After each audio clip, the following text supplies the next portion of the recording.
Arizona sellers, are you about to sell your house and you have a septic or a wastewater treatment facility? Stay tuned, there's some information that you should know ahead of time.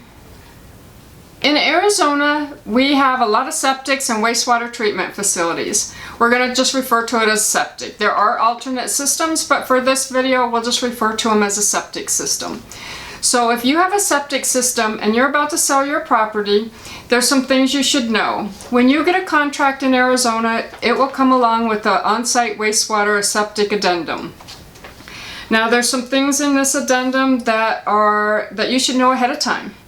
The first thing is that the seller will have the septic inspected at seller's cost within 6 months prior to close of escrow, but no later than 20 days after contract acceptance. Those are 2 time frames you really need to know. It's done by a licensed inspector. They come and pump and certify it and inspect it.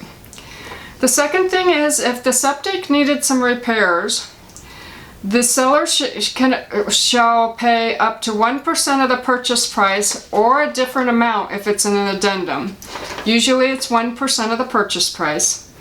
If repair costs exceed that amount the seller agrees to pay, the buyer may immediately cancel the contract, or seller may cancel the contract unless buyer agrees to pay the difference. So that's something to know if you do need repairs.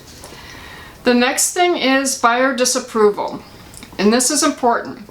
By delivering to seller a signed notice, buyer may cancel the contract within the inspection period, or, and here's the or, 5 days after receipt of the facility documents, whichever's later, and they get the earnest money back.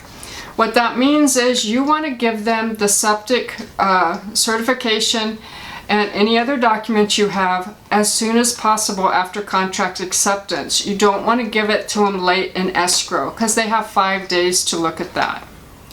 Any questions, leave them below, and be sure to subscribe for Arizona lifestyle and real estate tips.